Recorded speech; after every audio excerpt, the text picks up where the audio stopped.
pembawa acara akan membacakan susunan acara kegiatan sebagai berikut. Yang pertama, pembukaan. Untuk acara yang kedua, sambutan. Acara yang ketiga yaitu acara inti, acara yang keempat lain-lain, dan acara yang kelima penutup.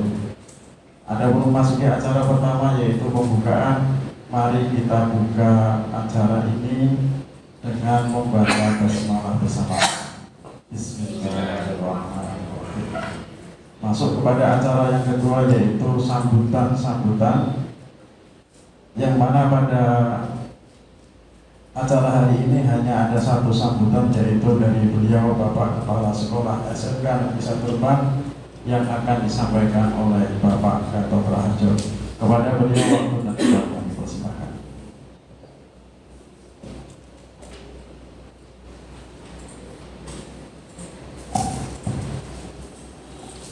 Assalamualaikum warahmatullahi wabarakatuh. Saya hormati Ibu Sufina selaku calon guru penggerak SMK Negeri 1 Rembang yang sebentar lagi akan mendiseminasikan ilmu yang telah didapatkan pada saat pelatihan di calon guru penggerak, yang mudah-mudahan nanti bisa menjadi contoh baik bagi teman-teman guru di SMK Negeri 1 semuanya. Bapak Ibu guru yang berkesempatan untuk mengikuti kegiatan diseminasi ini, alhamdulillah puji syukur kepada Allah Subhanahu wa taala karena limpahan rahmatnya pada kita sekalian. Siang hari ini kita masih diberikan nikmat sehat sehingga kita bisa berkumpul di sini dalam rangka untuk mendapatkan sedikit ilmu. Tapi kalau ilmu nanti bisa digunakan untuk Bapak Ibu, alhamdulillah menjadi virus baik bagi SMK Negeri 1 Rembang. Bapak Ibu, memang sesuai dengan apa yang telah didapatkan oleh calon guru penggerak, wajib untuk mendiseminasikan ilmunya kepada teman-teman sejawat. Dan pada kesempatan ini Ibu Sufina melaksanakan diseminasi untuk modul 1.4. Mudah-mudahan panjenengan semua nanti bisa mengikuti kegiatan yang akan disampaikan oleh Ibu Sufina ini. Kalau misalkan ada yang perlu diperjelas atau perlu dipertanyakan, mohon untuk bisa dipertanyakan sehingga sama-sama mencari solusi yang terbaik. Pada modul 1.4 ini adalah budaya positif. Artinya adalah selama ini Ibu Sum telah mendapatkan teori-teori ataupun ilmu-ilmu tentang pemberdayaan perubahan pembelajaran, perubahan karakter, perubahan budaya yang ada di sekolah ini, dan apa yang dilihat selama ini di sekolah. Nah, mungkin dengan adanya ini bisa sedikit demi sedikit merubah budaya sekolah menjadi budaya positif, budaya yang setiap saat dilakukan oleh siswa maupun Bapak Ibu guru. Nah, inti dari guru penggerak itu kan sebagai agen perubahan pembelajaran. Jadi kita harus berani membuka wawasan diri kita bahwa saat ini sudah waktunya Bapak Ibu untuk melaksanakan perubahan pembelajaran panjenengan. Nah, manajemen perubahan pembelajaran inilah yang menentukan, bukannya siswa guru itu pintar, bukannya guru itu menjadi satu-satunya sumber belajar, bukan. Tetapi bagaimana sih melaksanakan pembelajaran yang menyenangkan, yang bermakna bagi siswa. Karena intinya itu di sini nanti adalah bagaimana Bapak Ibu bisa merubah manajemen pembelajaran Bapak Ibu. Nah, kalau itu kita mulai dari diri sendiri, bisa ditularkan ke yang lain. Nah, mulai dari diri sendiri. Mulailah dari hal yang kecil. Mulai dari hal yang terkecil. Selama ini pembelajaran panjenengan seperti itu, bagaimana merubah polanya itu sehingga menjadi yang diinginkan. Terima kasih pada Bu Sum yang telah meluangkan waktunya membagikan ilmunya kepada teman-teman. Mudah-mudahan teman-teman semua di sini, Bapak Ibu guru di sini tidak menggugurkan kewajiban karena tiga konsumsi, tapi betul-betul bisa menerapkan ilmu yang didapatkan oleh Bu Sum, sehingga ilmunya Bu Sum nggak sia-sia bilang hanya untuk Bu Sum sendiri, tetapi bisa diterapkan dan diimplementasikan oleh teman-teman semua. Itu saja dari saya, kurang lebihnya mohon maaf. Selamat mengikuti kegiatan diseminasi. Nanti saya mengikuti melari-lari itu. Melari-lari. Nanti kalau ini semua malah ke menangkapnya di kero. Itu kurang lebihnya mohon maaf. Assalamualaikum warahmatullahi wabarakatuh. Terima kasih kepada Bapak Kepala Sekolah atas sambutan yang telah diberikan. Masuk kepada acara inti, yaitu acara diseminasi. Diseminasi budaya positif, materi modul 1.4 program guru penggerak yang akan disampaikan oleh beliau Ibu Sumtinga SPD. Kepada beliau Ibu Sumtinga SPD, waktu dan tempat kami persilahkan. Assalamualaikum warahmatullahi wabarakatuh. Yang terhormat Bapak Gatot Raharjo SPD, Kepala SMK Negeri 1 Rembang.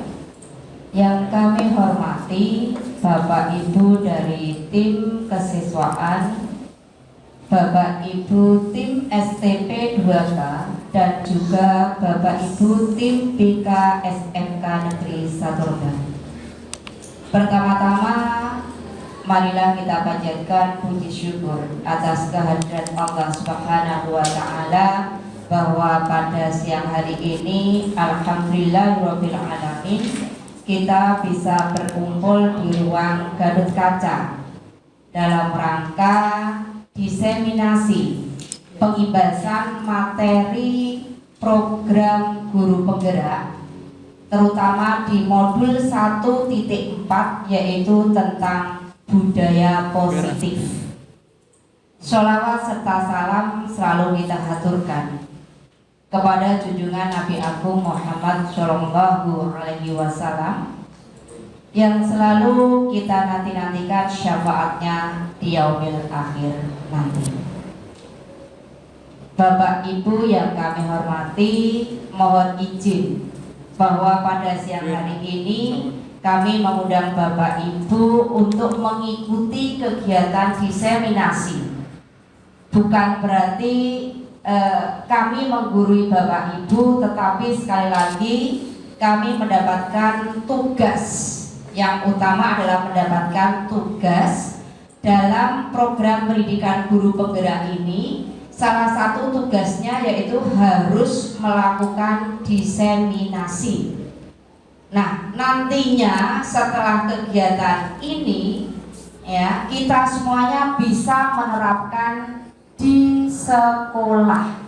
Jadi harapannya itu tidak hanya untuk Bapak Ibu guru, calon guru penggerak saja, tetapi semua warga juga bisa mendapatkan sharing ilmu dan juga diterapkan di sekolah masing-masing.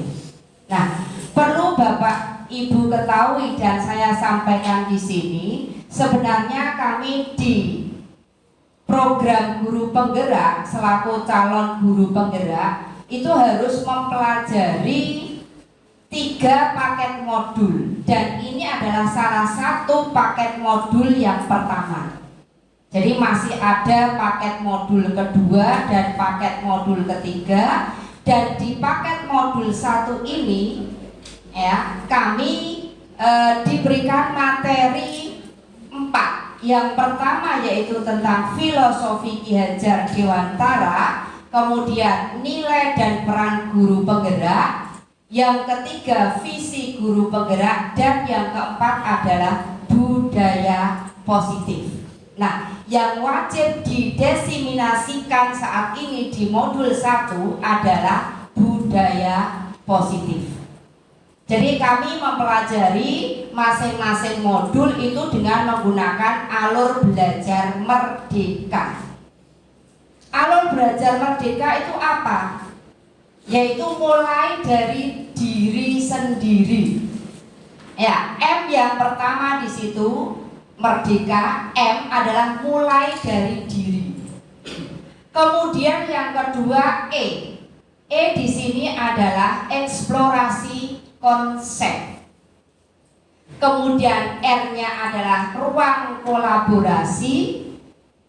D-nya adalah demonstrasi kontekstual. E berikutnya adalah elaborasi pemahaman.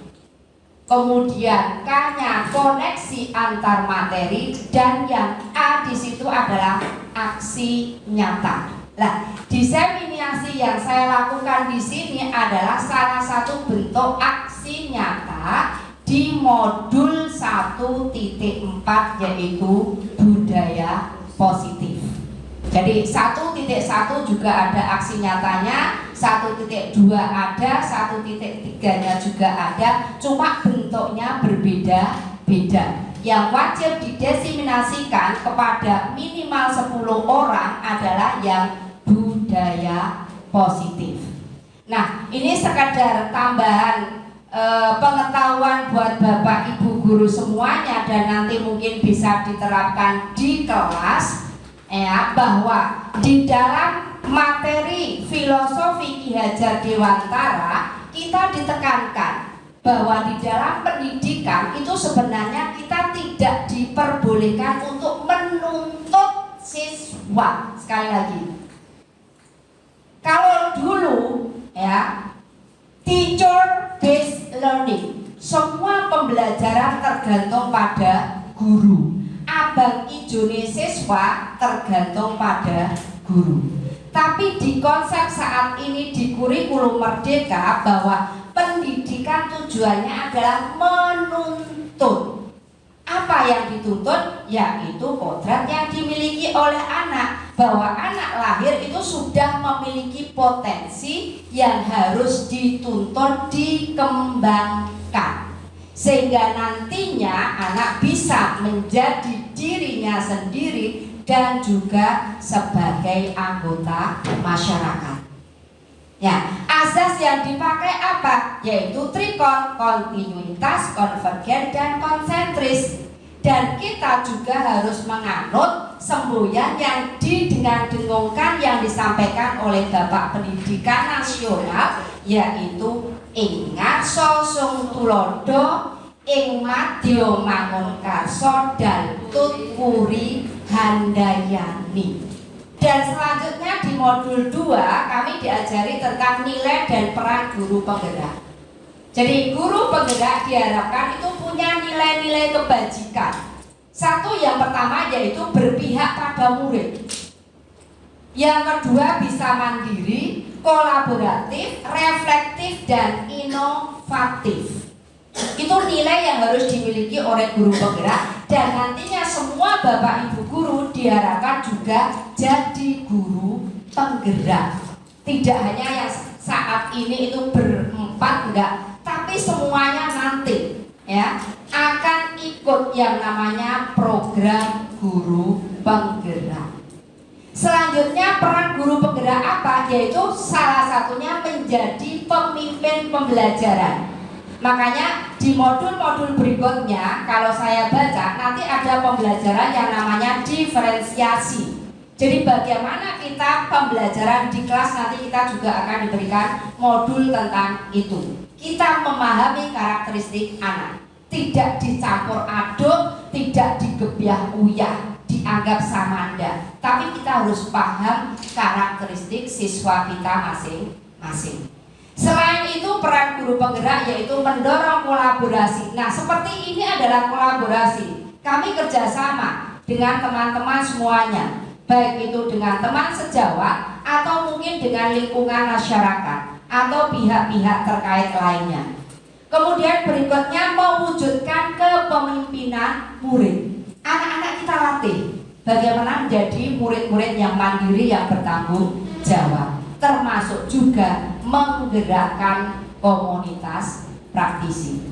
Nah, selanjutnya di modul 1.3 kami juga diajari tentang visi guru penggerak, yang mana salah satunya yaitu bagaimana kita mewujudkan murid di masa depan. Sehingga kalau kita sering mendengar ada P5, ya, proyek penguatan profil pelajar Pancasila, itu proyeknya. Tapi muaranya nanti adalah bagaimana kita menciptakan murid-murid itu yang punya elemen atau nilai-nilai kebajikan yang tertulis, yaitu sebagai profil pelajar Pancasila. Nah, langkah-langkah yang diterapkan yaitu dengan menggunakan atau menggali hal positif yang dimiliki anak dengan menggunakan pendekatan IA, inquiry apresiatif, dengan pendekatan atau tahapan bagja. Nah, itu tidak saya desiminasikan di sini, tapi yang saya desiminasikan di sini adalah fokus pada budaya positif.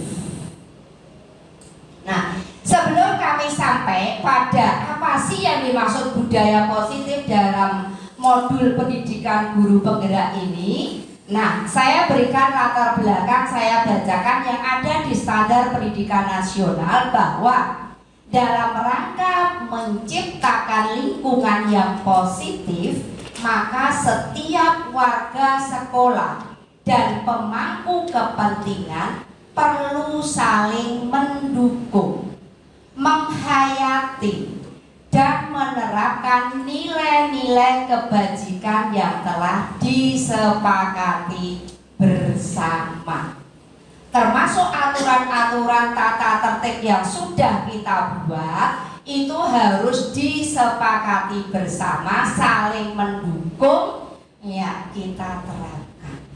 Nah, lalu bagaimana untuk mencapai tujuan yang seperti itu? Tentunya salah satunya yaitu mengembangkan sekolah yang baik sehingga terwujud budaya sekolah yang positif.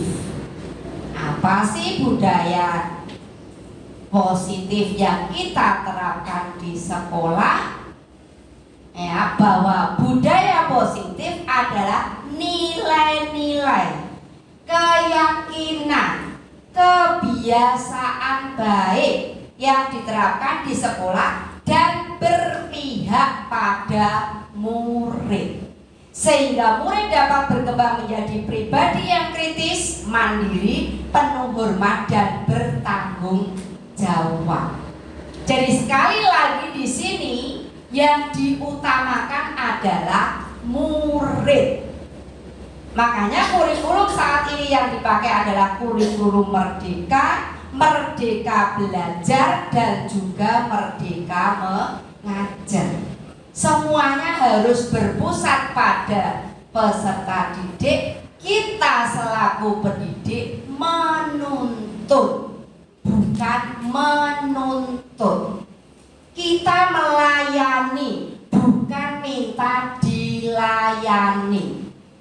Kalau istilahnya Bapak Ki Hajar Dewantara, kita harus menghamba kepada anak, sehingga anak itu memperoleh keselamatan dan kebahagiaan yang setinggi-tingginya. Nah, bagaimana itu? Mari kita lihat. Supaya kita bisa menerapkan tadi budaya positif, maka harus diawali dengan disiplin positif. Ya. Jadi bagaimana membentuk budaya positif? Kita awali dulu selalu dengan disiplin positif. Karena disiplin positif inilah yang nantinya akan melahirkan nilai-nilai kebajikan. Kalau di dalam kurikulum Merdeka berarti kita fokus pada profil pelajar Pancasila. Nilai kebajikannya apa? Satu, yaitu beriman, bertakwa kepada Tuhan Yang Maha Esa, dan berakhlak mulia. Yang kedua, nilai kebajikan kedua adalah berkebinekaan global. Yang ketiga, bergotong royong. Keempat, kreatif. Kelima, bernalar kritis. Dan keenam adalah mandiri. Nah, ini yang diminta oleh kurikulum Merdeka, terwujud profil pelajar Pancasila. Bu, apakah hanya itu? Tidak. Bapak Ibu bisa melihat dan mencari, memutuskan kesepakatan bersama nilai-nilai kebajikan apa yang diperlukan anak-anak dan diterapkan di sekolah. Ini yang tercantum di dalam kurikulum Merdeka, yaitu ada 6. Tapi monggo Bapak Ibu bisa mencari nilai-nilai kebajikan yang lain yang mungkin belum tercover di dalam profil pelajar Pancasila. Agar dapat menerapkan disiplin positif yang merupakan salah satu cara mewujudkan budaya sekolah, maka Bapak Ibu wajib memahami yang namanya teori motivasi. Kalau Bapak Ibu guru BK ini sudah sangat paham sekali, ya, bahwa menurut Diane Gosson dalam bukunya Restructuring School Discipline, ya, ada 3 motivasi perilaku manusia. Kenapa anak didik kita kok berperilaku? Ada yang positif, ada yang negatif. Sebenarnya itu kita harus memahami itu, memahami yang namanya teori motivasi. Orang melakukan sesuatu mesti ada motivasi, entah dari dalam dirinya sendiri atau dari pihak luar.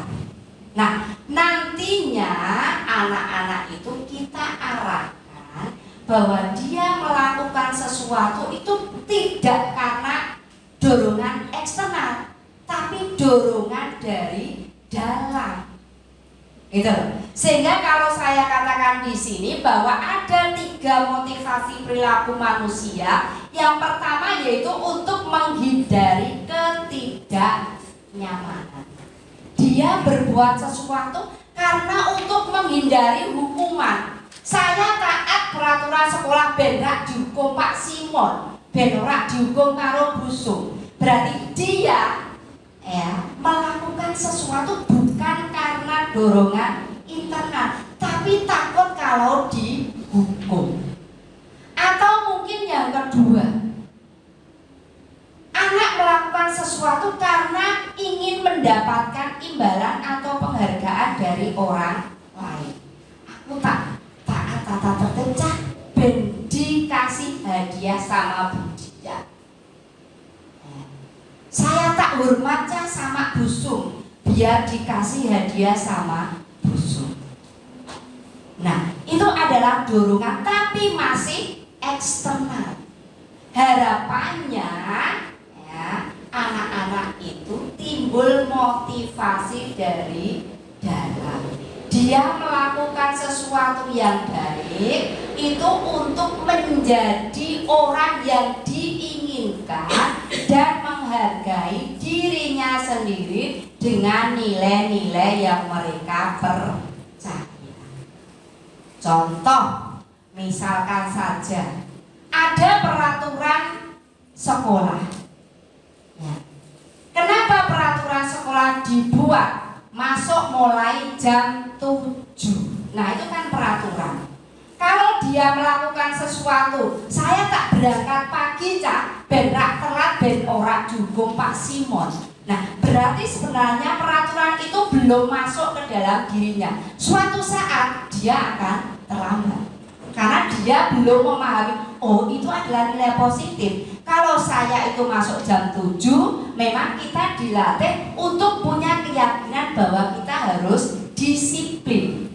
Saya akan menjadi orang yang disiplin, bukan saya ingin jadi orang yang tidak dihukum oleh Bu Irma atau ben aku untuk hadiah tanggune Pak Chandra, bukan. Tapi karena itu kita yakin, oh ya, jam 7 berarti itu menunjukkan sikap disiplin diri. Ada dorongan, saya kepengen menjadi siswa yang disiplin dan tanggung jawab. Bukan karena orang lain, tapi karena dirinya sendiri. Nah, hal seperti inilah yang harus kita tanamkan kepada anak-anak kita. Kalau di sekolah berarti kepada siswa kita, kalau di rumah kepada anak-anak kita sendiri. Anak kita melakukan sesuatu bukan karena takut ayah, takut ibu, tapi dia punya keyakinan, oh iya, saya harus disiplin. Nah, disiplin saya jadi anak yang baik. Saya harus hormat kepada orang tua saya, karena itu yang saya yakini bahwa menghormati orang tua adalah hal yang baik. Itu adalah nilai kebajikan. Nah, seperti itu. Jadi 3 motivasi inilah yang mendasari seseorang itu melakukan sesuatu. Tapi kita arahkan nanti anak-anak kita melakukan sesuatu bukan karena menghindari hukuman atau ingin mendapatkan hadiah dari kita, tapi karena dia ingin menghargai dirinya sendiri maupun menghargai orang lain dengan nilai-nilai yang dipercaya. Contoh, misalkan pakai helm. Kenapa kita harus pakai helm? Apakah karena takut dengan Pak Polisi? Kan tidak. Mungkin ada anak yang mengatakan dia bergak dicegat karo Pak Polisi kemudian ditilang. Tapi sebenarnya nilai keyakinannya ada apa? Kalau pakai helm, nilai keyakinannya apa? Nilai kebajikannya apa? Keselamatan toh. Nah, itu yang kita tanamkan. Bukan karena nanti kalau kamu tidak pakai helm, kamu akan kena tilang. Jangan itu. Tapi kita tanamkan nilai kebajikannya. Bahwa pakai helm nilai kebajikannya apa? Yaitu sebenarnya adalah keselamatan. Bukan karena takut pada Pak Polisi. Contoh lagi, kenapa kok kita pakai masker? Kesehatan, nilai kebajikannya kesehatan. Bukan karena, oh kan ada woro-woro wajib pakai masker. Nah kan enggak. Tapi yang kita tanamkan adalah nilai kebajikan. Lalu bagaimana kasih kita menerapkan disiplin positif yang nantinya akan menjadi budaya positif di sekolah. Ada 2 cara yang disarankan di sini. Yang pertama yaitu menyusun kesepakatan belajar yang nantinya akan menjadi keyakinan kelas. Karena lingkungan yang paling kecil adalah lingkungan kelas, ya kita tidak usah bicara peraturan yang ada di sekolah dulu, tidak usah. Ya, kita masing-masing menjadi pemimpin pembelajaran. Ya, di kelas masing-masing. Mari kita sebelum memulai pembelajaran, kita susun dulu kesepakatan belajar, dan kesepakatan itu nantinya akan menjadi keyakinan kelas masing-masing. Biar anak-anak itu, oh iya, contoh misalkan saja, ya, di kelas kita buat kesepakatan belajar. Sebelum pembelajaran dimulai misalkan saja, ditawarkan kepada anak-anak, kira-kira yang disepakati untuk kegiatan pembelajaran bagaimana? Mungkin ya harus tepat waktu, Bu. Ya, saling menghargai, Bu. Kelas harus bersih, Bu. HP tidak bisa gunakan sebelum mendapatkan izin, Bu, dan seterusnya. Nah, itu kan kesepakatan-kesepakatan itu kita buat di awal. Hal itu akan salah satu cara untuk menanamkan disiplin positif. Nah, nanti seperti apa akan kami uraikan berikutnya. Kemudian yang kedua yaitu dengan menerapkan pendekatan restitusi. Ya, atau segitiga restitusi. Sebelum terjadi sesuatu, kita buat keyakinan atau kesepakatan terlebih dahulu.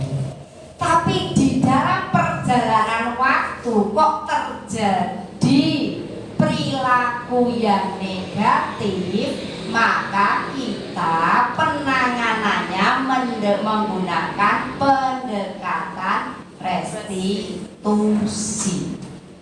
Jadi sebelum dan kalau sudah terjadi sesuatu, sebelum kita terapkan kesepakatan belajar, kesepakatan kelas, nanti akan menjadi keyakinan kelas dan diterapkan oleh semua warga kelas. Kalau di kelas misalkan sudah ada kesepakatan, kok terjadi perilaku yang menyimpang di antara anggota kelas, maka penanganannya harus menggunakan pendekatan restitusi. Nah, kalau orang BK saya yakin insya Allah sudah menggunakan model kayak gitu. Makanya orang BK kan tidak mau menghukum, tidak boleh itu menghukum. Ya, harus menggunakan model restitusi. Dan saat ini memang harus diterapkan tidak hanya orang BK, tidak hanya Bapak Ibu BK, tapi semua Bapak Ibu guru baik di rumah maupun di sekolah itu menggunakan pendekatan restitusi untuk menangani anak-anak yang punya masalah. Nah, bagaimana pendekatan restitusi? Next, ya, kita lihat dulu. Ya, cara yang pertama yaitu menyusun kesepakatan belajar yang nantinya akan menjadi keyakinan kelas. Apa sih yang dimaksud di sini? Yang dimaksud keyakinan kelas adalah nilai kebajikan universal yang disepakati. Disepakati oleh siapa? Ya, kalau itu di kelas berarti disepakati oleh seluruh siswa di kelas tersebut. Ya, disepakati secara tersurat dan tersirat tanpa memandang latar belakang suku, bangsa, bahasa maupun agama. Jadi ini bersifat universal. Buat keyakinan-keyakinan kelas yang bersifat umum. Tidak karena memandang agamanya enggak, bahasanya enggak, tapi nilai-nilai kebajikan yang umum. Contoh menghormati misalkan saja, itu kan tanpa memandang adanya suku, bangsa dan lain-lain. Nah, itu nilai kebajikan. Seperti tadi yang saya katakan, tidak boleh terlambat, harus masuk tepat waktu. Nah, bagaimana nanti menyusun keyakinan kelas? Apakah kita boleh menggunakan kalimat tidak boleh terlambat? Boleh tidak nanti kita menggunakan seperti itu? Nanti akan saya sampaikan di slide berikutnya. Sehingga kita tidak hanya sekedar membuat keyakinan kelas, tapi ada ketentuan-ketentuan yang nantinya keyakinan kelas yang kita buat dan disepakati oleh anak-anak itu memang mengarah dan menuntun mereka untuk menjadi anak-anak yang punya karakter yang baik, anak-anak yang punya karakter kuat. Oke, ini saya tuliskan keyakinan kelas itu sebaiknya bagaimana.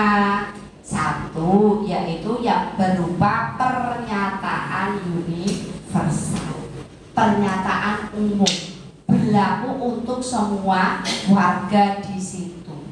Yang kedua, disusun dalam pernyataan positif. Sehingga kalau tadi saya katakan tidak boleh terlambat. Sesuai ketentuan enggak? Sesuai dengan ketentuan penyusunan keyakinan kelas, dokter. Kalau salah satunya berbunyi bahwa siswa tidak boleh terlambat masuk kelas, bisa, dokter? Tidak, karena harus disusun dalam pernyataan positif. Makanya kita kalau ngajari anak kan nggak boleh jangan kan gitu. Kalau jangan justru malah dilakoni, itu anak. Jangan naik kursi, ya malah dicoba naik kursi. Jangan minum es ya, malah dia akan minum es. Makanya kita sarankan jangan gunakan kata jangan atau tidak boleh. Gunakan kalimat positif. Kalau misalkan anak kok menuliskan tidak boleh terlambat, berarti panjenengan saged ganti dengan kalimat apa? Iya, Berangkat lebih pagi. hadir tepat waktu, berangkat lebih pagi. Nah, pokoknya kalimatnya yang positif. Nah, secara otomatis kalau kalimat-kalimat positif yang kita pakai itu memberikan istilahnya apa ya, Pak? Motivasi iya. Ada naura positif, ada ada aura positif ya kepada anak kita. Jadi kita istilahnya mencurahkan aura positif kepada anak, bukan aura negatif. Membuat nyaman lah. Iya, jelas. Jadi aura positif itulah yang kita tekankan ya kepada anak. Hindari kata jangan atau tidak boleh. Kemudian yang berikutnya bahwa keyakinan kelas itu sekiranya dapat diterapkan di lingkungan tersebut dan jangan terlalu banyak ya, sehingga anak itu ingat ya, makanya di sini bisa ditinjau dari waktu ke waktu. Kiranya mungkin di semester 1 ini kita punya keyakinan kelas di awal membuat katakanlah 5 keyakinan, tapi bisa dijalankan dengan baik. Dah 5 itu dulu. Nah, nanti kalau anak itu sudah tertanam di hatinya, mungkin keyakinan kelas bisa ditambahkan. Sehingga di sini bisa ditinjau dari waktu ke waktu. Dan dalam pembuatan keyakinan kelas, libatkan semua siswa. Jadi ngerti, oh iya, keyakinan kelas kita itu seperti ini. Saat KBM misalkan saja, semua siswa berpakaian rapi, misalkan saja. Saat kegiatan pembelajaran tidak boleh menggunakan handphone. Kata tidak boleh dihindarkan. Berarti saat kegiatan pembelajaran handphone boleh dipakai jika mendapatkan izin dari Bapak Ibu guru atau handphone dimatikan. Nah, nanti kalau Bapak Ibu guru kok membutuhkan handphone, baru diwaro-waro. Anak-anak, hari ini kita menggunakan handphone. Tapi Pak Bapak Ibu ingatkan kembali bahwa keyakinan kelas kita bagaimana? Tidak diperbolehkan menggunakan handphone. Handphone harus dimatikan. Tapi karena hari ini kita akan belajar browsing materi, mari kita gunakan handphone bersama. Sehingga bisa disampaikan ulang, begitu ya. Nah, ini adalah cara-cara bagaimana kita membentuk keyakinan kelas. Kalau ini seperti tadi langkah-langkah kita. Nah, kalau di kelas misalkan saja karena harus melibatkan semua peserta yang ada di kelas, maka siswa kita berikan kesempatan untuk berpendapat. Kira-kira nilai keyakinan apa, nilai kebajikan apa yang perlu disepakati. Kemudian mungkin anak-anak diminta untuk menulis semua masukannya di papan tulis. Kalau masalah misalkan kok Bapak Ibu menggunakan kertas kecil-kecil, ya monggo ya, anak-anak diminta untuk menuliskan di kertas kecil, kertas kecilnya ditempel-tempel di papan tulis. Semua anak dilibatkan. Nah, kemudian kalau misalkan saja kok si A, si B, si C kalimatnya sama, maka bisa di ringkas yang sama kita ambil satu saja. Nah, setelah itu mungkin salah satu siswa diminta untuk membaca keyakinan kelas yang sudah disepakati.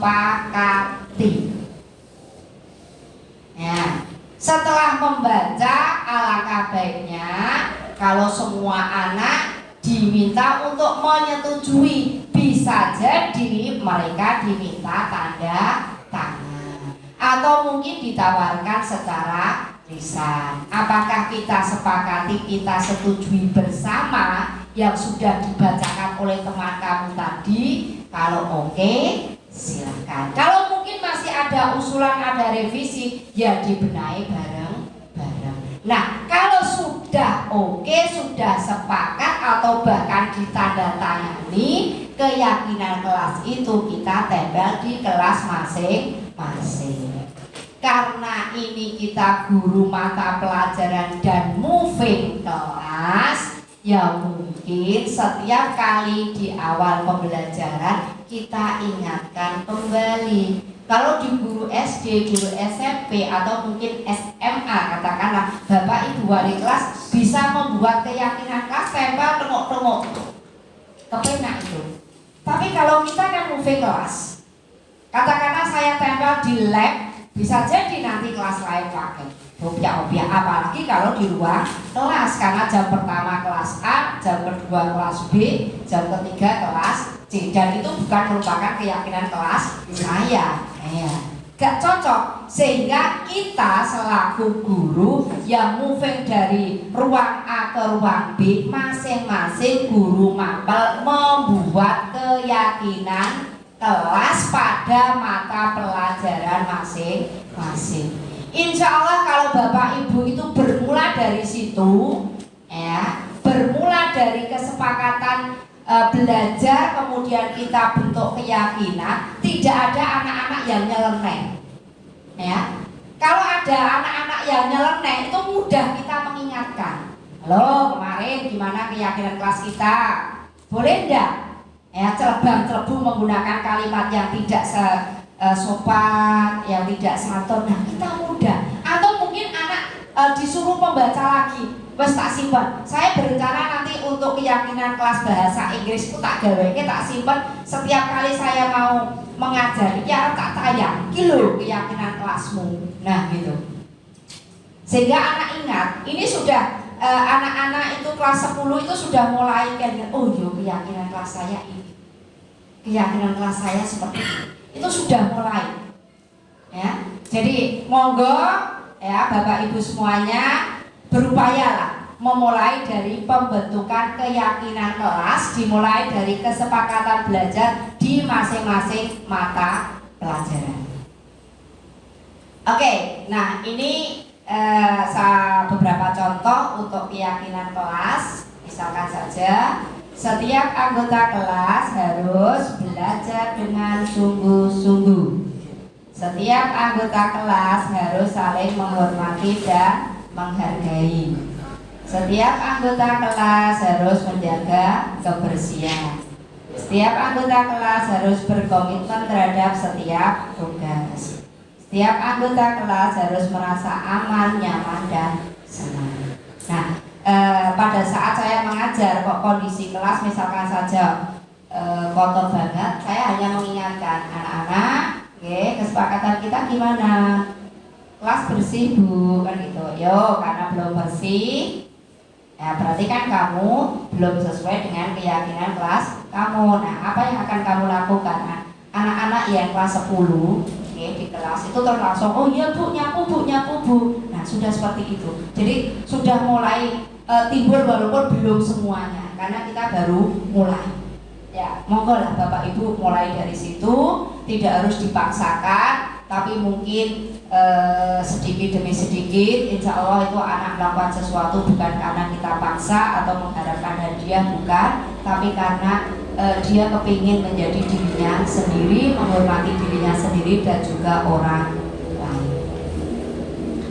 Oke, selanjutnya, nah ini kami juga menyampaikan terkait dengan dengan kebutuhan dasar manusia.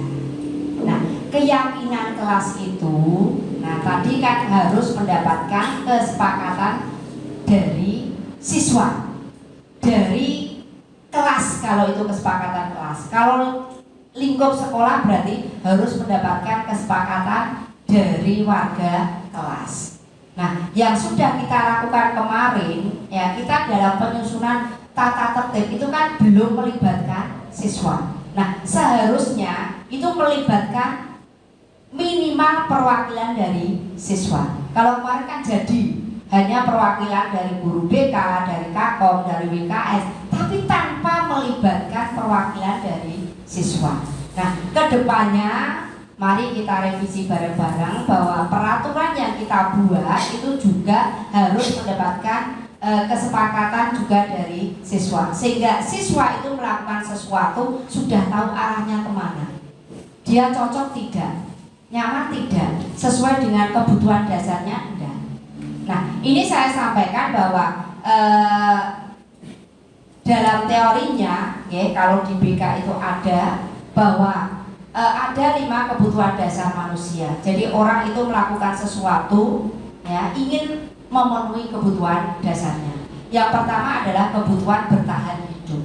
Nah, kebutuhan bertahan hidup ini termasuk makan minum. Jadi kenapa orang kok bekerja? Karena sebenarnya dia ingin memenuhi kebutuhan dasarnya, yaitu ya boleh makan, boleh minum. Termasuk ya kebutuhan biologis. Ya.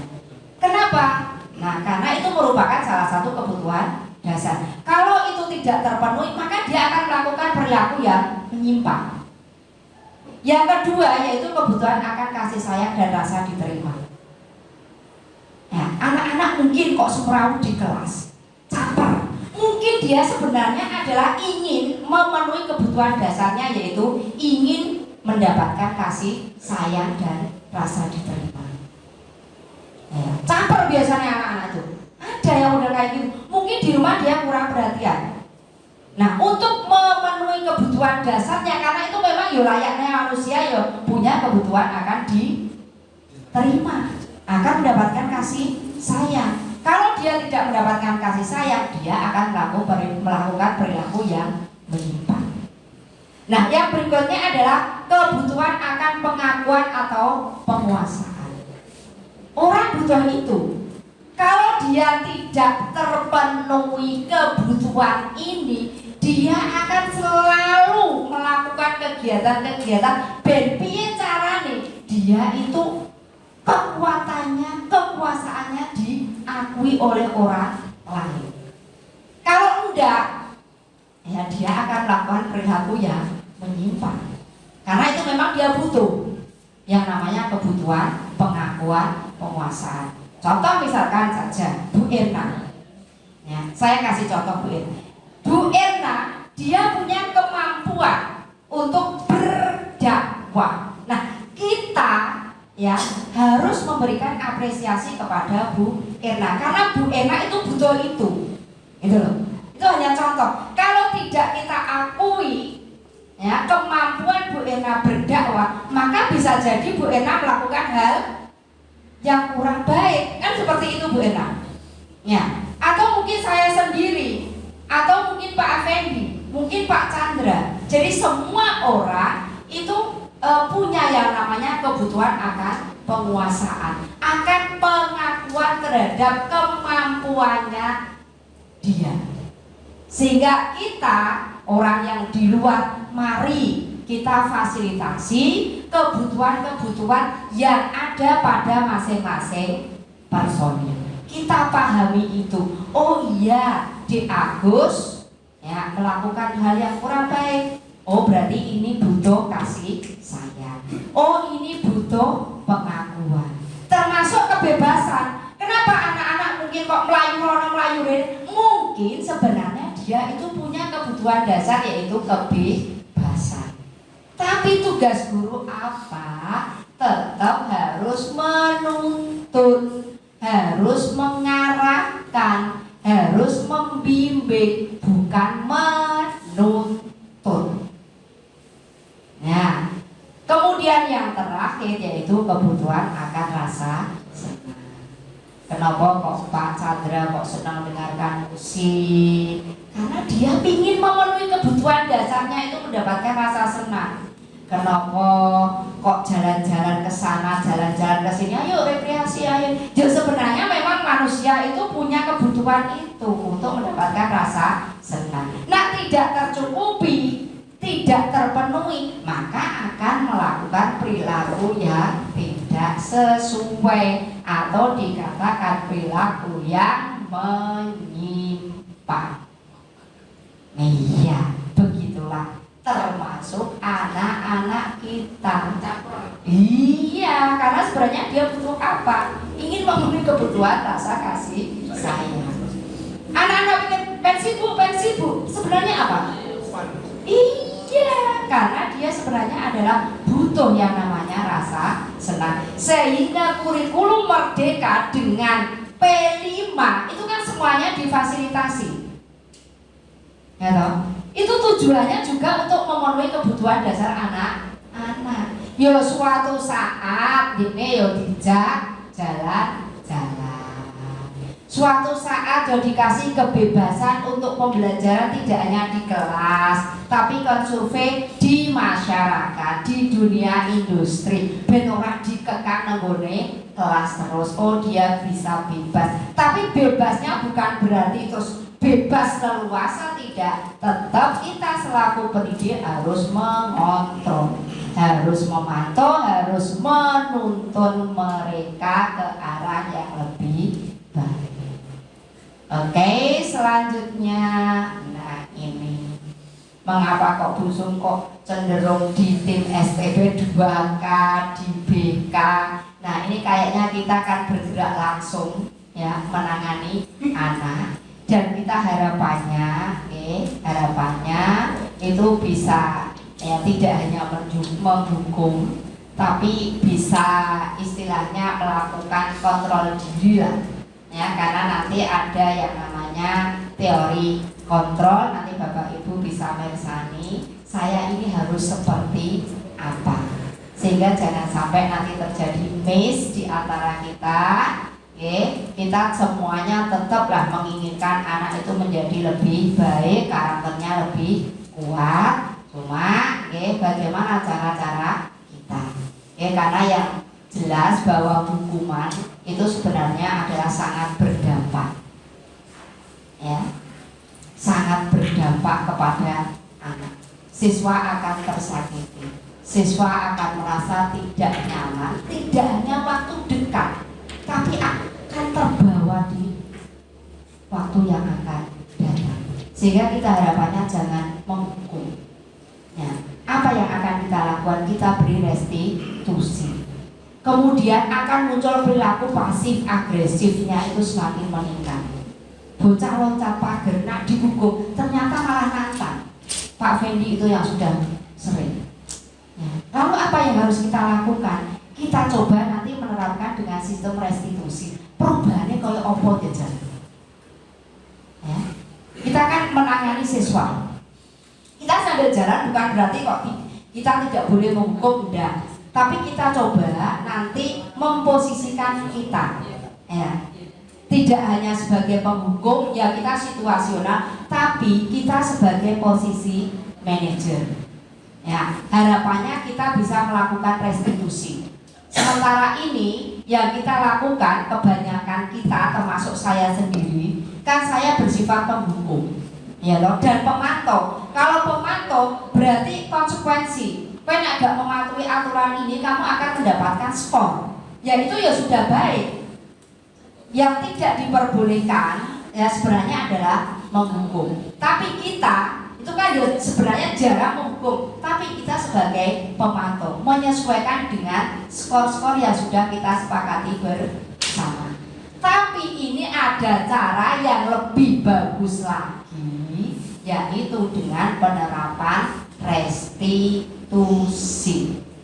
Tujuannya apa? Biar ya konsep diri si anak itu akan menjadi lebih kuat, karakternya akan menjadi lebih baik, perilaku adalah perilaku yang positif. Dia akan bertanggung jawab terhadap perilaku yang telah dilakukan. Ya. Jadi arahnya ke sana. Makanya di awal di modul 1.1 itu sudah dibleberi, didasari dengan filosofi Ki Hajar Dewantara.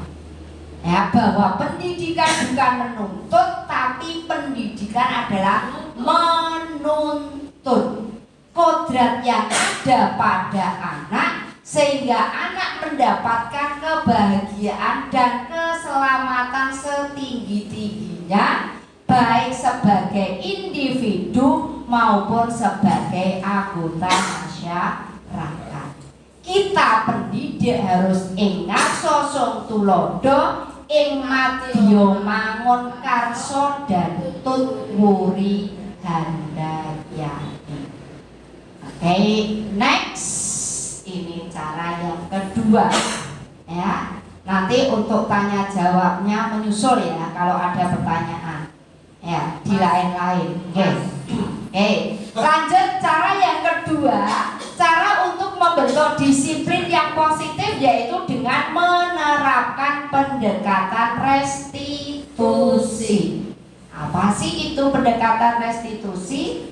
Ya, menurut Gosen bahwa pendekatan restitusi adalah proses menciptakan kondisi bagi murid untuk memperbaiki kesalahan mereka sehingga mereka bisa kembali pada kelompoknya dengan karakter yang lebih kuat. Jadi piye caranya menciptakan kondisi anak itu dia sadar akan kesalahannya dan dia akan memperbaiki yang akhirnya karakter dia akan menjadi lebih baik, bisa diterima di kelompoknya, orang diisin-isin. Kalau dia sudah melakukan kesalahan, ya bisa kembali ke kelompoknya lagi. Nah, ini saya bacakan beberapa konsep tentang restitusi yang nanti bisa menjadi penguatan Bapak Ibu, bahwa restitusi itu bisa membantu murid menjadi lebih memiliki tujuan, disiplin positif, dan memulihkan dirinya setelah berbuat salah. Melalui pendekatan restitusi, ketika murid berbuat salah, guru akan menanggapi dengan mengajak murid berefleksi tentang apa yang dapat dilakukan untuk memperbaiki kesalahan, sehingga mereka menjadi pribadi yang lebih baik dan menghargai dirinya sendiri. Berikutnya, bahwa murid perlu bertanggung jawab atas perilaku yang mereka pilih, namun mereka juga dapat belajar dari pengalaman untuk membuat pilihan yang lebih baik di waktu yang akan datang. Jadi dengan restitusi ini, ya, nanti anak akan dilatih, ya, mencari alternatif solusi yang terbaik sehingga dia bisa memperbaiki dirinya sendiri. Yang terakhir di situ, bahwa pendekatan restitusi tidak hanya menguntungkan korban, tetapi juga menguntungkan orang yang telah berbuat salah. Jadi ada win-win solution. Selanjutnya, bahwa restitusi bukan untuk menebus kesalahan, namun untuk belajar dari kesalahan. Jadi anak-anak dengan nanti kita selaku orang tua menerapkan restitusi, itu bukan anak terus menebus kesalahan mereka, tidak, tapi dia akan belajar dari kesalahan yang sudah diperbuat. Restitusi akan memperbaiki hubungan. Restitusi adalah tawaran, suatu pilihan, bukan merupakan suatu paksaan. Jadi nanti solusinya itu anak biar berlatih untuk mencari solusi. Bukan kita paksa, kowe kudu kamu harus, bukan. Ya, tapi anak menyadari. Restitusi menuntun murid untuk melihat ke dalam dirinya. Restitusi mencari kebutuhan dasar yang mendasari tindakan. Restitusi fokus pada karakter, bukan suatu tindakan. Dan yang terakhir di sini, bahwa restitusi mengembalikan murid yang berbuat salah pada kelompoknya dengan karakter yang lebih baik. Nah, itu kami sadur dari bukunya Diane Goshen yang terbit tahun 2008, yaitu Rethinking Discipline Using Restitution. Coba Bapak Ibu bersani ya, 5 posisi kontrol sebagai penghukum itu seperti apa contohnya, kemudian sebagai pembuat bersalah itu contohnya seperti apa, sebagai teman, pemantau maupun manajer itu seperti apa. Monggo sebagai refreshing ya Bapak Ibu saged menikmati video yang saya tayangkan. Restitusi, salah satu program yang dikembangkan adalah 5 posisi kontrol. 5 posisi kontrol dalam restitusi adalah proses perjalanan seorang pendidik agar dapat mengenali dirinya. Pada video kali ini, kita akan membahas tentang 5 posisi kontrol yang dikembangkan oleh Diane Goshen dan contoh penerapannya.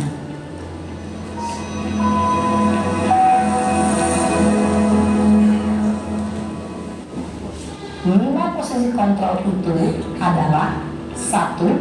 Posisi penghukum, 2. Posisi pembuat merasa bersalah, 3. Posisi teman, 4. Posisi pemantau atau monitor, dan 5. Posisi manajer. Untuk lebih memahami kelima posisi tersebut, mari kita saksikan kasus Naren yang terlambat hadir 20 menit di sekolah dan melihat bagaimana kelima posisi kontrol dalam menghadapi masalah tersebut.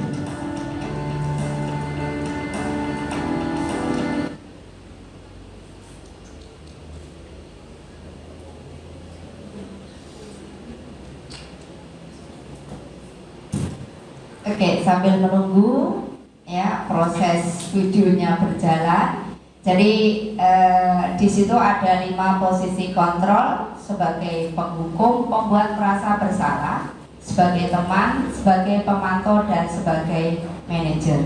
Nah, ini kasus yang disampaikan adalah keterlambatan seorang siswa selama 20 menit. Ya, panjenengan bisa menyimak video tersebut. Naren! Sini kamu! Selamat pagi, Bu. Selalu terlambat. Kamu deh, pasti terlambat. Maaf, Bu. Saya Apa? Apa coba? Alasan kamu apa lagi? Kapan sih kamu tidak terlambat? Malas sekali ya kamu jadi anak. saya Dasar pemalas. Gak kapok-kapok sih kamu. Dengerin aku Kamu dulu. kamu terlambat. Sana, kamu keliling lapangan basket 2 kali. kenapa saya harus keliling lapangan basket, Bu? Kenapa? Kamu melarang ibu? Berani-beraninya jawab. Sudah terlambat, masih berani jawab pula. Sekarang, keliling lapangan basket 5 kali sekalian. Biar kapok. Cepat. Pergi sana ke lapangan basket. Posisi penghukum biasanya berbicara dengan nada tinggi, menghardik, menunjuk-nunjuk, menyakiti, dan menyindir. Hukuman bisa berupa fisik maupun psikis. Ibu dan bapak guru hebat. Dampak yang terjadi pada murid ketika guru berada pada posisi penghukum adalah murid cenderung akan memberontak, bahkan menyimpan dendam.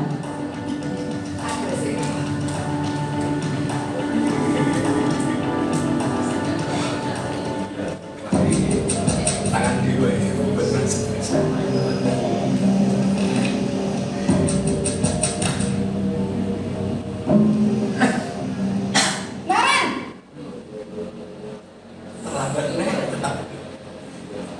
Selamat pagi, Bu. Naren, kamu kenapa terlambat lagi, nak? Ya Tuhan, Naren, kamu senang ya bikin ibu susah ya? Kalau kamu terlambat lagi, nanti ibu yang ditegur bapak kepala sekolah, nak. Disangka ibu tidak bisa membina kamu.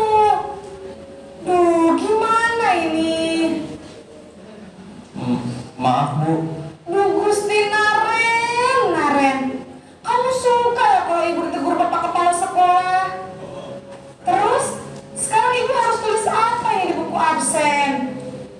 Ini kamu sudah sering terlambat lah. Ibu harus apa coba? Maaf Bu.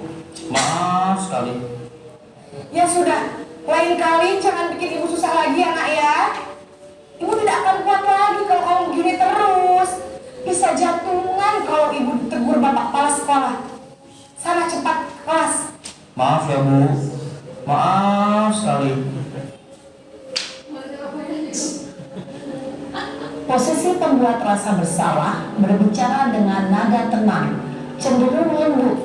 Namun kata-kata yang diutarakan membuat murid merasa menjadi orang yang gagal, memandang buruk dirinya sendiri, merasa tidak berharga, dan tidak sanggup membahagiakan orang lain. Ketika murid mengambil posisi pembuat rasa bersalah, murid akan menganggap dirinya yang bersalah dan ia akan menyimpan emosi negatif tersebut di dalam dirinya.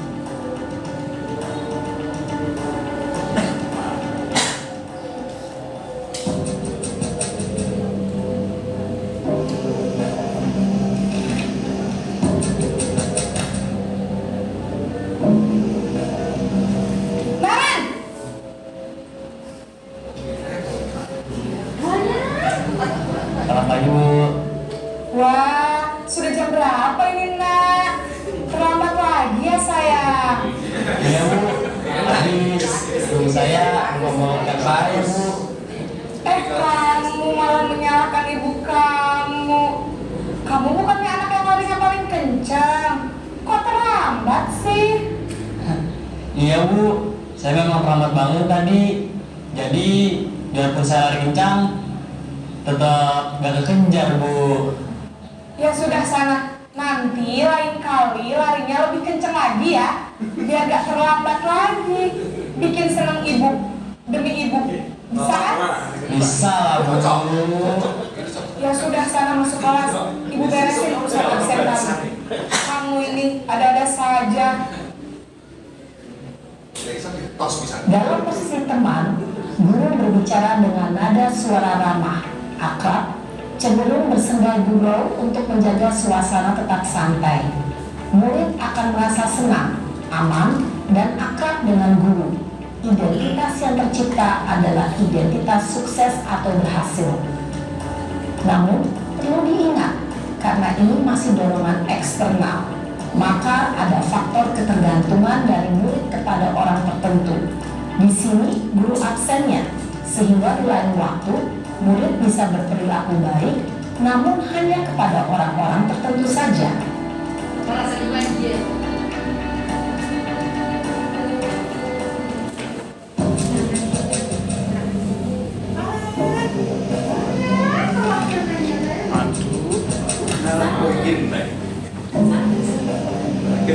Naren! Wah, ini rasanya beras kok. Selamat pagi Bu. Naren, apa peraturan sekolah kita tentang jam berapa kita harus masuk sekolah, nak? Kita harus di sekolah jam 7 Bu. Iya betul, sekarang sudah jam 7.20. Naren sudah tahu konsekuensinya jika terlambat hadir. Paham Bu. Saya harus tinggal kelas pas jam istirahat selama 20 menit. Iya benar, konsekuensinya demikian. Jadi nanti jam 9.30 pas istirahat, kamu harus tinggal di kelas, kerjakan tugas tambahan untuk ketertinggalan kamu, ya? Baik Bu. Posisi pemantau mengandalkan penghitungan atau data untuk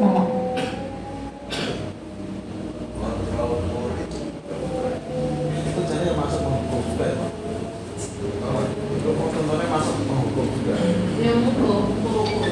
Cuma kan tingkatannya. Tapi kan tetap menghukum. Ya, tapi konsekuensi berdasarkan skor yang sudah kita tetapkan. Tetapkan. Iya. Cuma nih satu bulan nggak masalah 100 anak. Oke, sambil menunggu, jadi kita tegaskan di sini, memang ada 5 posisi kontrol kita bisa mengevaluasi diri kita selama ini, apakah kita memang berposisi sebagai penghukum, pembuat merasa bersalah, atau berposisi sebagai teman, sebagai pemantau, atau mungkin sebagai manajer. Memang masing-masing itu punya kelemahan. Ya. Jadi memang suatu saat kita memang butuh untuk memposisikan sebagai penghukum. Suatu saat butuh, ya, kita memposisikan sebagai teman dan seterusnya. Dilihat situasinya seperti apa.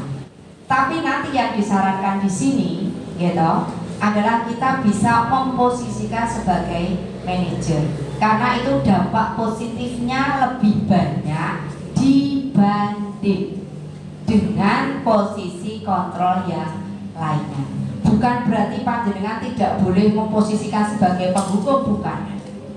Ya, semuanya boleh, tapi kita disarankan untuk menjadi posisi sebagai manajer.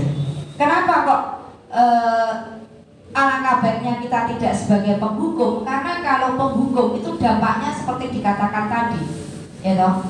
Jadi siswa akan menjadi pendendam karena dihukum sama Pak Fendi, dia akan dendam dengan Pak Fendi. Ya, bukan karena ingin mematuhi aturan, enggak.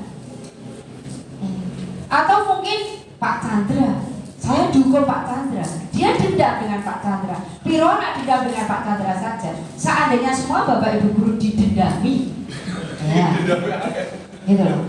Dan kita tidak menghendaki seperti itu, bahwa kita bareng-bareng, ya toh. Jadi tujuannya bukan ada dendam di antara kita, enggak, tapi tujuannya adalah menguatkan karakter si anak. Menguatkan karakter si anak. Kemudian kalau kita memposisikan kita sebagai pembuat merasa bersalah, itu akan berdampak pada si anak. Si anak akan menjadi rendah diri. Ya. Jadi lama-kelamaan anak itu akan merasa rendah diri. Bahkan kadang itu menyimpan sesuatu emosi yang tidak bisa disampaikan, tapi kalau nanti sampai meledak itu malah luar biasa. Itu kalau dia merasa misalkan diperlakukan oleh Bapak Ibu guru dengan memposisikan sebagai membuat berasa bersalah. Jadi anak itu seolah-olah disalahkan. Iya, identitasnya bukan identitas yang sukses, tapi identitas gagal sebagai manajer. Nah, inilah yang diharapkan.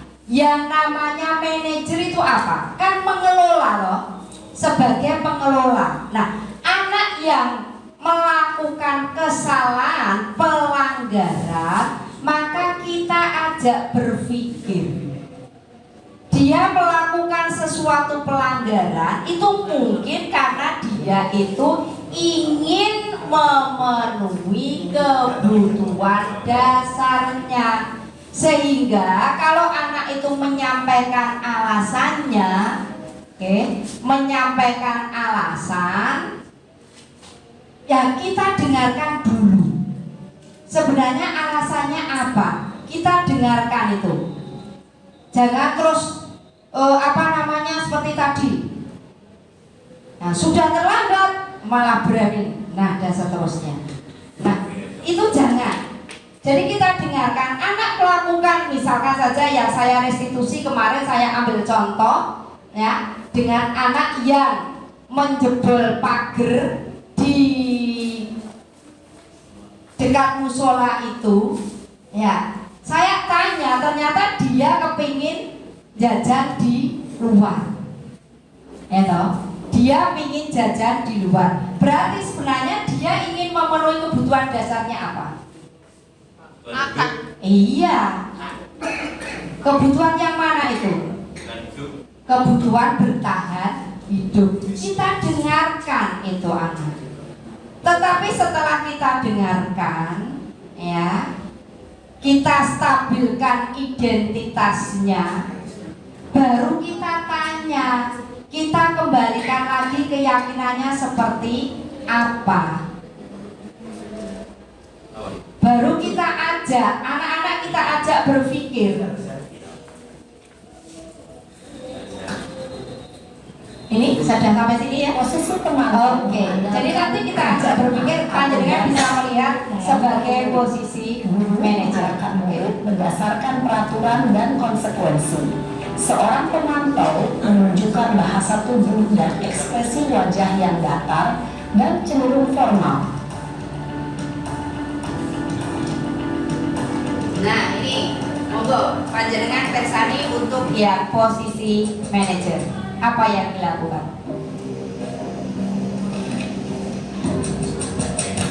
Saya menangani anaknya. Naren! Ekspresinya lain, ulang. Selamat pagi Bu. Selamat pagi Naren. Maaf Bu, saya terlambat. Iya, sekolah masuknya jam 7, sekarang sudah jam 7.20. Jadi sekarang bagaimana ini Naren? Maaf Bu, saya lupa alarm saya semalam. Baiklah, menurut Ya ini kamu, dengan kasus yang sama, bagaimana posisi kita? Menghargai diri sendiri dan orang lain mungkin ya Bu. setuju. Jadi, apakah Naren meyakini prinsip saling menghormati tersebut? Iya Bu, saya meyakininya. Apakah Naren bersedia memperbaiki masalah keterlambatan ini? Bersedia Bu. Bagaimana kamu akan perbaiki masalah keterlambatan ini? Saya akan coba untuk tidak lupa menyetel alarm saya Bu. Baik, kalau Naren lupa menyetel alarm di rumah, ada orang yang kira-kira bisa bantu mengingatkan tidak? Ada Bu, kakak saya, Kak Emma. Ada lagi selain Kak Emma? Selain Kak Emma, ada ibu saya. Baik, jadi yang mengingatkan Naren adalah Kak Emma dan ibu kamu ya? Kira-kira akan mulai setel alarm kapan nih Naren? Setelah pulang sekolah, akan segera saya lakukan. Baik, jadi Naren akan setel alarm untuk bangun besok pagi dan akan diingatkan oleh kakak dan ibunda Naren ya? Ada lagi yang mungkin perlu dilakukan Naren? Agar tidak terlambat bangun lagi. Tidak ada Bu. Baik Naren, terima kasih untuk kerjasama kamu. Sekarang kamu perlu kembali ke kelas untuk belajar.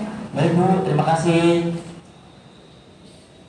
Posisi manajer adalah posisi kontrol yang disarankan untuk membimbing murid memiliki sikap disiplin yang positif, yaitu murid yang mandiri, bertanggung jawab, dan dapat memecahkan masalah.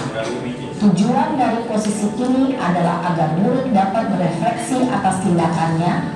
Guru akan dengan tulus memberikan pertanyaan-pertanyaan bermakna, sehingga membuat murid dapat belajar dari kesalahannya dan mencari sebuah solusi untuk menyelesaikannya.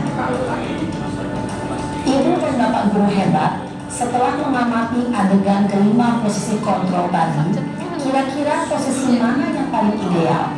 Posisi mana yang dapat menunjang motivasi intrinsik murid? Ya, tentu posisi manajer. Posisi ini memang posisi ideal yang ingin dituju setiap pendidik. Pada posisi inilah, guru dapat menerapkan disiplin positif yang berpihak pada murid, yang memerdekakan murid. Perjalanan seorang pendidik tentunya tidak mudah untuk sampai pada posisi seorang manajer. Namun, tujuan kita pasti, yaitu menciptakan murid-murid yang mandiri, merdeka, dan bertanggung jawab. Semoga penggambaran 5 posisi kontrol yang telah diperlihatkan ini dapat menjadi ajang refleksi bagi kita semua, agar dapat terus mengasah dan menerapkan disiplin positif yang memerdekakan murid. Mari terus berlatih dan bersemangat. Selamat menerapkan. Salam dan bahagia Ibu dan Bapak guru hebat. Terima kasih Bu. Busuk di posisi mana? Nah, Saat ini di posisi mana? sekarang saat ini berada di posisi mana? Silakan masing-masing Bapak Ibu. Ya kadang-kadang merefleksikan diri. Apakah termasuk penghukum, pembuat merasa bersalah dan seterusnya? Monggo. Pagi anak-anak, silakan PR yang kemarin ibu berikan diletakkan di meja. Atau kamu sudah mengerjakan kan? Ya, belum biarkan ya ibu. Kamu selalu ya akan ngerjain PR. Sekarang kamu duduk di depan, lalu tulis. Saya berjanji tidak akan mengulangi lagi. Saya berjanji akan berusaha menjadi murid yang rajin belajar sampai pelajaran saya selesai. Berarti posisi sebagai Sambo. Lanjut. Pagi anak-anak, hari ini ada tugas ya? Ya, tidak. Ada yang belum mengerjakan? Anton, kamu sudah mengerjakan? Belum, Pak. Kamu nggak ngerjain tugas ya? Kamu mau jadi apa nanti? Kamu lihat sekolah. Coba bayangkan orang tuamu betapa kecewanya sama kamu. Kamu itu sudah kelas 5, harusnya bertanggung jawab sama dirimu sendiri. Sebagai apa? Pembuat merasa bersalah. Lanjut. Ya udah, nanti jangan diulangi lagi ya. Kalau kamu rajin, ibu senang lihatnya. Ya, lain kali tepat waktu ya masuknya. Tes dulu dong. Kita kan temen. Tadi posisi teman.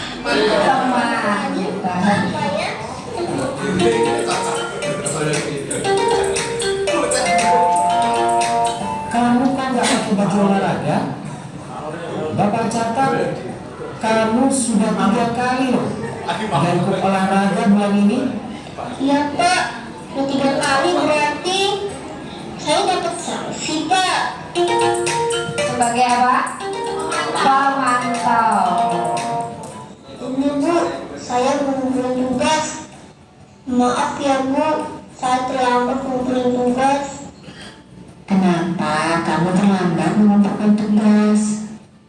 Iya, Bu, saya kalau sore bantuin ibu jaga warung. Gak sempat kerjain tugas. Kira-kira nih, apa yang bisa kamu perbaiki supaya kamu bisa mengerjakan tugas tepat waktu? Coba, kapan biasanya kamu membantu ibu jualan? Kadang sampai jam 8 malam, Bu. Bagaimana kalau kamu membuat jadwal? Kapan kamu akan mengerjakan tugas? Oh gitu ya, Bu. Saya coba deh, Bu. Terima kasih, Bu. Nah, itulah posisi yang terakhir yang kita harapkan, yaitu sebagai manajer. Nah, itu kasus tidak usah saya sampaikan ke panjenengan. Nanti kalau panjenengan menganalisis kasus itu nanti malah berlama-lama. Sehingga yang perlu saya tekankan di sini bahwa kita sebagai seorang pendidik itu diharapkan membimbing anak dengan menggunakan pendekatan restitusi atau sering dikenal dengan segitiga restitusi. Jadi kalau ada anak yang melakukan pelanggaran, jangan langsung dihukum, ya. Tapi kita bertindak. Yang pertama, silakan kita stabilkan identitasnya. Kemudian yang kedua, kita validasi tindakan yang salah. Yang ketiga, kita tanyakan keyakinan. Jadi segitiga restitusi ini adalah 3 langkah yang harus kita lakukan jika kita memposisikan sebagai manajer, dan itulah yang diharapkan terutama di kurikulum Merdeka ini. Kita selaku pendidik bisa memposisikan sebagai posisi kontrol yang kelima, yaitu manajer. Jika ada anak yang melakukan pelanggaran, penyimpangan karena ingin memenuhi kebutuhan dasarnya, kita lakukan tindakan atau penerapan segitiga restitusi. Nah, pada segitiga restitusi, langkah yang pertama itu menstabilkan identitas. Maksudnya apa? Anak yang bersalah itu jangan malah dipojokkan, tapi kita stabilkan terlebih dahulu. Contoh pertanyaan-pertanyaan atau pernyataan yang bisa kita gunakan, kita sampaikan ke anak, yang merupakan cara-cara menstabilkan identitas kepada anak yang melakukan pelanggaran. Contoh misalkan saja, berbuat salah itu tidak apa-apa. Tidak ada manusia yang sempurna. Saya juga pernah melakukan kesalahan seperti itu. Kamu berhak melakukan sesuatu. Ya, ibu tidak mencari siapa yang salah, siapa yang benar. tapi kita mencari solusi terhadap permasalahan itu. Nah, ini adalah menstabilkan identitas biar anak tenang terlebih dahulu. Jangan melakukan kesalahan langsung plek dihukum, apalagi sampai fisik. Tapi kita tenangkan terlebih dahulu. Nah, baru kemudian kita validasi tindakan yang salah. Kalimat-kalimat apa yang kita sampaikan kepada anak? Kamu bisa mengatakan, kamu melakukan itu pasti memiliki tujuan toh, karena itu masuk pada pemenuhan kebutuhan dasar manusia. Kamu pasti punya alasan kenapa melakukan hal tersebut. Kamu boleh mempertahankan sikap kamu, tapi kamu harus menambah sikap yang lebih baik. Ya, kamu boleh melakukan tindakan itu, tapi tindakan yang kamu lakukan itu sebenarnya adalah merugikan orang lain. Nah, ini validasi tindakan apa yang sudah dilakukan oleh siswa. Nah, nanti siswa akan terus terang, Bu, saya melakukan ini karena alasannya seperti ini dan seterusnya. Baru kalau anak itu sudah menyadari kesalahannya, kita fokuskan pada keyakinan kelas yang sudah disepakati. Kalau tadi bermula di kelas, berarti kesepakatan kelas tadi seperti apa? Nah, kalau dia melakukan tindakan yang salah, kira-kira dia akan memperbaikinya seperti apa? Kapan dia punya kesanggupan itu? Langkah-langkah apa yang akan dia lakukan sehingga kesalahan itu tidak terjadi lagi. Nah, jadi ini tujuannya apa? Biar anak itu terbentuk karakter yang baik. Dia melakukan sesuatu karena bukan takut dengan peraturan, tapi itu menyalahi nilai keyakinan yang sudah dipercaya. Itulah. Jadi ini adalah cara-cara bagaimana kita menciptakan budaya positif di sekolah dengan menerapkan disiplin positif. Dengan dua cara, di awal kita membuat kesepakatan belajar termasuk keyakinan kelas nantinya. Jika terjadi pelanggaran atau perilaku yang menyimpang, kita bisa menerapkan dengan segitiga restitusi. Insya Allah dengan seperti itu, anak-anak sekali lagi akan menjadi anak-anak yang mandiri, disiplin, dan bertanggung jawab. Kiranya itu untuk contoh restitusi yang sudah saya sampaikan, ya, yang saya praktekkan di aksi nyata sebelumnya, itu adalah kasus, ya, anak yang jebol pagar. Saya ambil salah satunya yaitu dengan Mas Alif, ya bersamaan di sini ada Pak Effendi yang saya tanya setelah saya restitusi, itu ternyata dia mau mencari makan di luar, ya, karena makanan di kantin sudah habis. Tetapi saya memberikan restitusi. Nah, bagaimana penanganannya?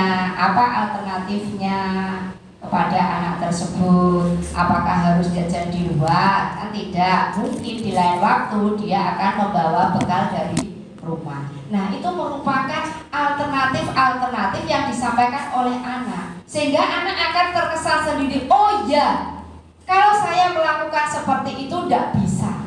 Melanggar aturan. Saya punya solusi yang terbaik dan itulah yang akan saya lakukan untuk selanjutnya. Mas Ali, nah ini orang dari SPP Bangka. Sepertinya masalah ada masalah. Ada yang bisa dibantu.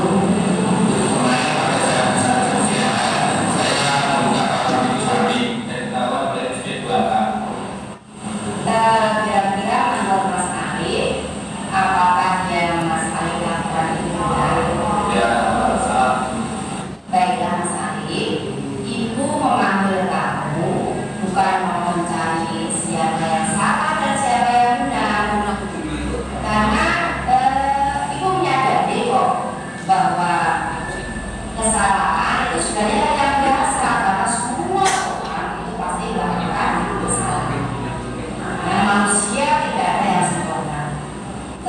lagi yang perlu kita diskusikan sekarang Mas Ali, bagaimana kita berpikir untuk mencari solusi yang terbaik terhadap permasalahan yang kami hadapi.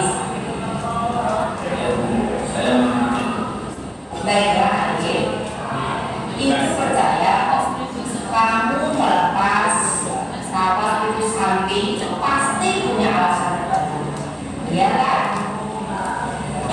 Saya jadi luar dan cari saya coba dicari seperti saya.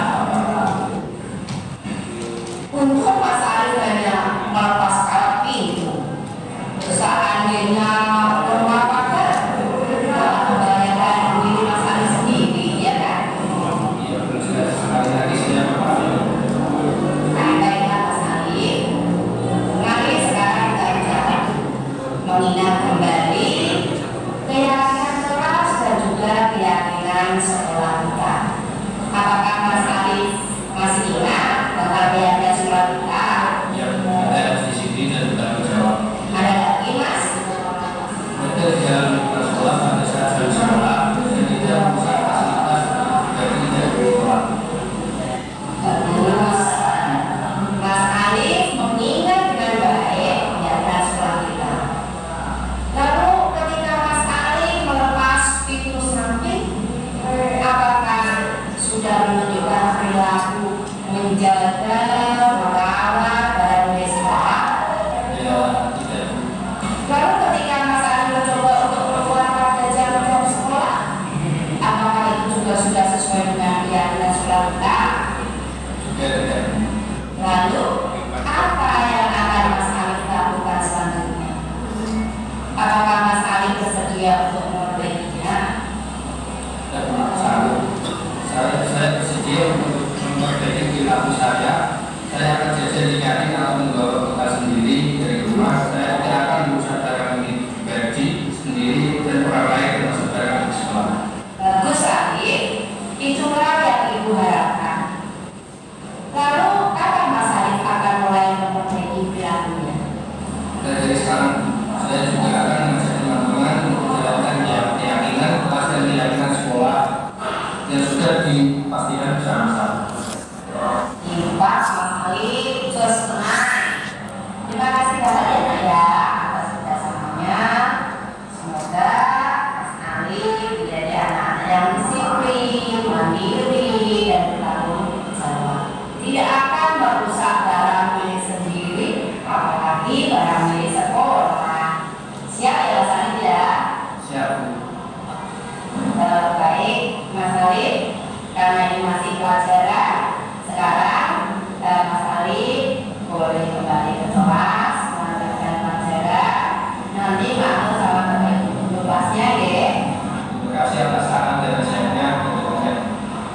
Ya, sama-sama Mas Ali, sukses selalu. Nah, ternyata untuk kegiatan restitusi ini, ya, kalau saya meminta tanggapan dari siswa, ternyata dia merasa tidak melakukan praktik restitusi dengan kesalahan yang saya telah lakukan. Saya tidak disudutkan atau dihukum, tapi saya diajak berpikir untuk menyadari kesalahan saya dan mencari solusi terbaik untuk memperbaikinya. Saya juga diingatkan dengan keyakinan sekolah yang sudah disepakati bersama. Saya jadi terbuka untuk selalu melakukan hal yang terbaik untuk diri saya dan orang lain. Terima kasih Bu Sutinya. Semoga kedepannya saya menjadi lebih baik dan tetap semangat untuk mewujudkan cita-cita saya. Assalamualaikum warahmatullahi wabarakatuh. Nah, itulah tanggapan dari anak setelah saya berikan perlakuan dengan segitiga restitusi.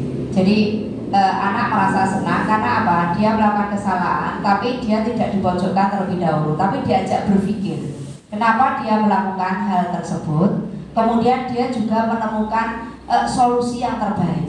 Biasanya kalau solusi itu berawal dari anak, insya Allah itu akan selalu teringat.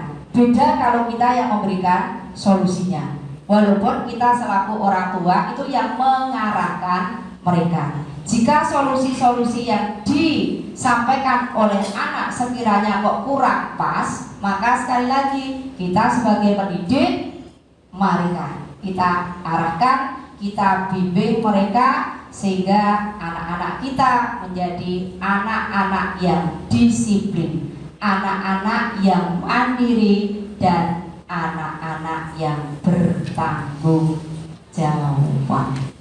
Kiranya cukup untuk diseminasi pada pertemuan kali ini. Insya Allah nanti ada materi-materi baru yang perlu kita share bareng-bareng, karena Busum mendapatkan lebih awal dibanding dengan panjenengan semua, sehingga punya tanggung jawab, punya tugas untuk menyampaikan, untuk berbagi agar bisa kita terapkan bareng-bareng. Terima kasih atas kehadiran panjenengan semuanya. Mohon maaf jikalau ada kekurangan, kesalahan, dan semuanya dari saya pribadi. Terima kasih. Assalamualaikum warahmatullahi wabarakatuh. Terima kasih kepada Bu Sumtingah yang telah memberikan materi budaya positif yang menurut kami itu sangat luar biasa. Terima kasih Bu Sum. Dan untuk acara berikutnya lain-lain, di acara lain-lain ini bisa kita isi dengan tanya jawab. Barangkali ada Bapak Ibu yang ingin bertanya, nanti akan dijawab oleh Bu Sumtingah. Kas. Kapan Pak Bayan mau? Materinya sudah sangat mencukupi dan benar-benar luar biasa, menggugah selera saya mengajar. Nanti jauh lebih baik. Oke, sip. Terima kasih. Banyak menu, 5 solusi tadi benar-benar menjadikan saya fresh, muda lagi. Oke, sip. Itu materinya bagus, menginspirasi kita untuk melakukan. Semoga kita juga bisa seperti di tahapan yang kelima tadi. Amin ya rabbal alamin. Terima kasih Bu Nyai Haja Erna Hanan dan Pak Hasan. Pak Haji Hasan. Dengan demikian selesai sudah acara diseminasi budaya positif pada hari ini. Dan untuk mengakhiri acara nanti mohon kepada Bu Nyai Haja Erna Hanan untuk memberikan doa penutup. Dari kami apabila ada tutur kata yang kurang berkenan, mohon maaf yang sebesar-besarnya. Assalamualaikum warahmatullahi wabarakatuh. Waalaikumsalam warahmatullahi wabarakatuh. Mungkin ada paket.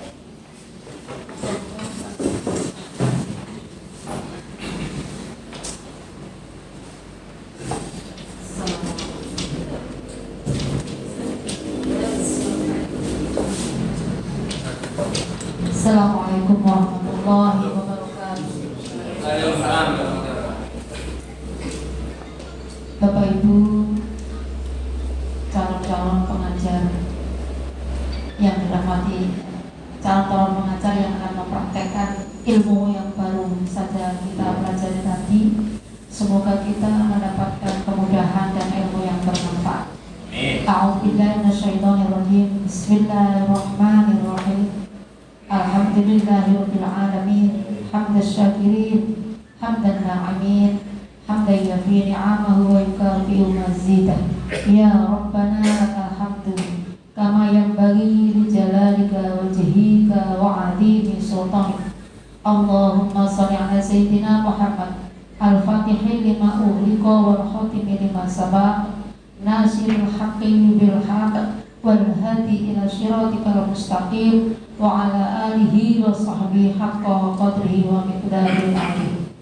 Ya Allah yang maha memudahkan segala urusan kami semua, mudahkan kami mendapatkan ilmu yang bermanfaat kepada anak didik kami semuanya. Ya Allah, tambah cerdasnya, tambah baik akhlaknya, tambah cinta ilmunya, tambah semangat menuntut ilmunya, dan semoga Allah membekali anak-anak didik kami ilmu yang bermanfaat, masa depan yang sukses, diberikan mudah lulusnya, diberikan mudah bekerjanya, menghasilkan hasil yang barokah, banyak melimpah turah, dan kelak Allah mentakdirkan semuanya anak didik kita menjadi ahli surga semuanya. Amin.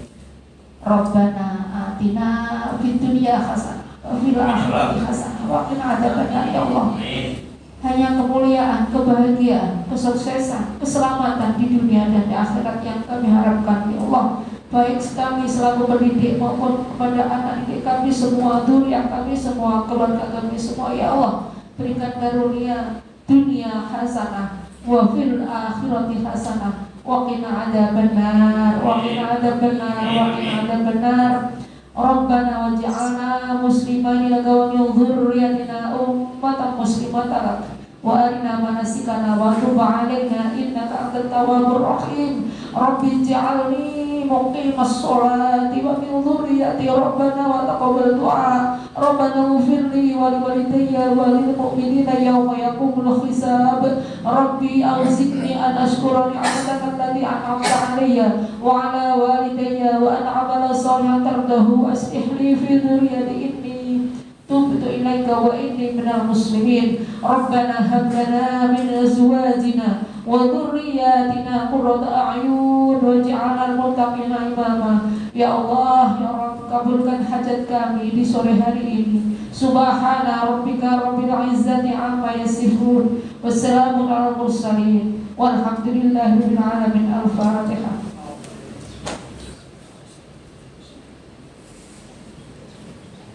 Mohon maaf. Assalamualaikum warahmatullahi wabarakatuh. Waalaikumsalam warahmatullahi wabarakatuh.